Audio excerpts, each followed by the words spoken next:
कृषि और कृषक सशक्तिकरण पर विधायकों द्वारा मागणा विहन बंटन। कृषि और कृषक को सशक्त करने ओडिशा सरकार विभिन्न योजना करिथिया पड़ी गंजाम जिला सरडा कृषि कार्यालय कृषक मानक विधायक श्रीजुक्त नीलमणि विषय द्वारा रबी फसल पर मागणारे विहन जोगाई देउथुवा बेले सोरडा ब्लॉक कृषि कार्यालय आज कृषक मानक मागणा विहन बंटन कार्यक्रम आरंभ करा जायछि। ए कार्यक्रमटी सोरडा विधायक नीलमणि विषय कर कमल आरंभ करा जायछि। टीआरएफ टीआरएफए सीआरएफएम आदि स्कीम द्वारा मुग बिरही बादाम सूर्यमुखी सोरिष इत्यादि रबी फसलर विहन बंटन करा जियो बोली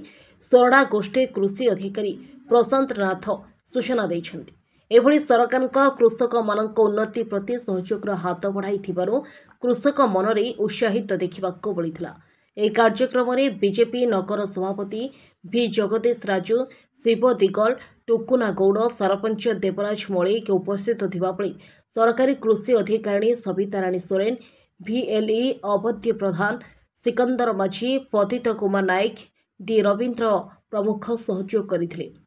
गंजाम सरडारू नारायण डाकुआंक रिपोर्ट आम ओडिशा खबर। देश में कृषक विकास और चेष्टा चली जेहेतु कृषक टी विकसित हेले देश विकास हम ये कृषक जो पर्यटन विकास धारा जाइनी से देश पछर पड़ तेणु आज ये बिहन देवार कार्यक्रम होता मुग बिरी चना एवं गोजी चना एवं आमर सनफ्लावर बिहन ये सब व्यवस्था रही आम तदारख करूँ प्रभे चाषी पाँच कि ना तेणु मुझे आसी रही दि जाऊँगी कारण चषा को अनेक कार्य तार आखि खोलार अच्छी चषा कौटी ना कौटी पछे पड़ी चाष कार्य आगू बढ़ी पारुनी जो चाष कार्य आगू बढ़नी से अंचल विकास हो पार ना तेणु मु आज से टपिक आसती कृषक बापा मान भाई मान माँ मान बुझाऊली एक मल्टीप्लाई चाषर आवश्यकता अच्छी जोटी मल्टीप्लाई चाष न हुए सी चाषी उपकृत हो पार ना तेणु मु विगत दिन क्वेश्चन भी करी सोरडा निर्वाचन मंडल रे सोरडा माटी जल जमी अच्छी चाष ठीक हो पारना कहीं तो से आंसर मिलता मु पचारि ये कोल्ड भी आवश्यकता अच्छी कि कोल्ड स्टोर जो 6 मास 8 मास पनीपरिया हम से कोल्ड स्टोर आवश्यकता पड़ो 2 मसीहा पनीपरिया चाष कोल्ड स्टोर तार कामयाब हो पार ना तार इलेक्ट्रिक भी दे पार ना तेणु आम ताक भी तदारख करूँ तेणु ये पनीपरिया चाष में ट्रेनर आवश्यकता अच्छी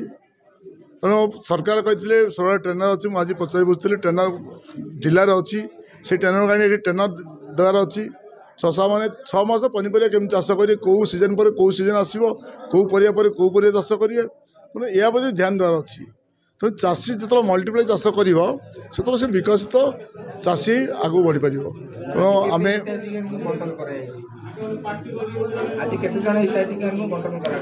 बर्तमान आज्ञा समथिंग 100 समथिंग अच्छी कि मुझे 15 जन को बांटी तार लिस्ट देखीदेली प्रत्येक चाषी को दि जाऊ मो सूर्यमुखी बिहन भी कहली जोड़ी पानी ना दिंतु ना इनक्वारी करूँ जो जहाँ पाखे पानी अच्छी पानी अभाव नहीं कारण ये वर्ष वर्षार अभाव अच्छी वर्षा अभाव जो जलर अभाव अच्छी जल अभाव जो कृषि अमल हो पाई धान अमल हो पाई आम अंचल में 2 दिन तले क्वेश्चन भी करी हाउस रे तेणु पानी जो ना चाष केमी करवा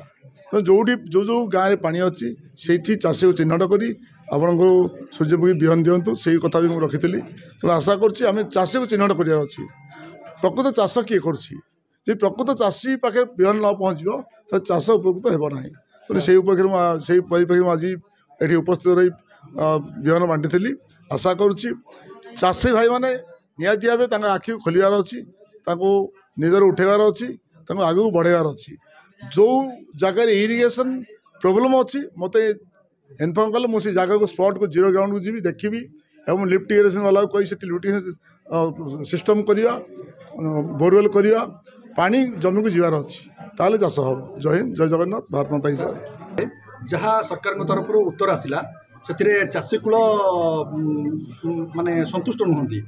जे आंशिक भाव में कौटना कौटी मरुड़ी होती सोरडा ब्लॉक रे कि आखपाख अंचल रे तो किंतु सरकार तरफ कहले जे आम मरुड़ी उपर संपर्क आम पाखे कौन सूचना ना देखो दुईटा जिन कहि अपन मीडिया वाला भी जाना दरकार तर गोटे गाइडलाइन अच्छी 40% जो पड़ जाए से मरुड़ी डिक्लेयर हुए तेणु सरकार पाखे सी आरआई हो कि अमीन हो कि या कलेक्टर हो कि सब कलेक्टर हो या तहसीलदार रिपोर्ट क्या पाक जाना कि चाषी मैंने कांदिकी गुहारी कही ना पिला न कांदिले खाया दिएनि माँ तेणु से ही परिप्रेक्षी में चाष रास्ता को आसार शिखी ना चाष आंदोलन कर शिखी ना चाषी मैंने चाषी जो आंदोलन कर चाषी हक से पाई पारनी तेणु मुझे चाषी मान आह्वान कर मुझे सहित अच्छी आसतु रास्ता बोली आंदोलन करूँ आप हक पाई ताल आप हक नहीं पारे तेणु मु मोर दाबी रखी मुझे देखी जो जल अभाव था धान काटी नथिले ताको मु हाउस रे उपस्थापन कली या पर मु कलेक्टर भी कथा हेबी सेक्रेटरी भी कथा हेबी जे आपण बुली देखंतु अंचल रे ए तो धान कटा सरलाणी किछि जगह फल्ट अच्छी किछि जगह पानी नथिला अनेक असुविधा सत्वे चाषी तार दिन काटुची तो चाषी भी तार भोक पाई से हक मागिबार आवश्यकता अच्छी से से हक मिल तो आमर ये चाषी हक मागे शिखी ना मुझे कहबी मु दिने 2 वर्ष तले मु गोटे चाषी आंदोलन करने डाकी लोक कहला मत नेता कौन सुविधा थी तो चाषी तो रास्ता गले होनी तार हक से नब केमती तो मुझे चाषी समाज को चाषी भाई मान बापा मान मो अनुरोध करी जिते आप हक दौना आप रास्ता गल पड़ो मुझे सहित अच्छी जय हिंद जय जगन्नाथ भारत।